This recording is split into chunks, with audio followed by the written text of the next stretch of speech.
హల్లెలూయా.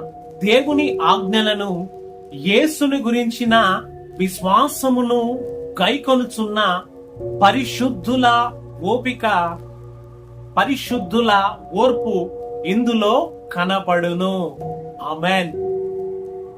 సర్వాధికారియు, అనంత జ్ఞాని అయిన దేవుడు భవిష్యత్తులో జరగబోవు సంగతులను నీకు తెలియచేస్తూ ఉన్నాడు.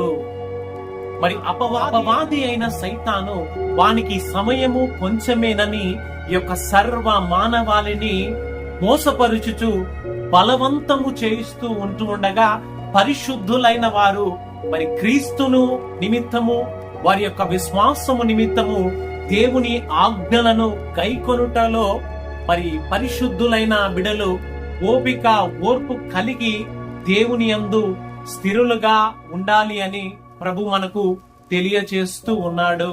హల్లెలూయా. ఈ రోజున ఈ యొక్క సత్యాన్ని వింటున్న నీవు మరి అపవాది మోసము నుంచి, వాని యొక్క బలము నుంచి, కుయుక్తి నుంచి విడిపించగలిగిన దేవాది దేవుణ్ణి విశ్వసించి పరిశుద్ధముగా జీవించి ఓర్పు, సహనము కలిగి తన నిత్య రాజ్యములోనికి నీవు నడిపించబడుదువుగాక. ఆమేన్.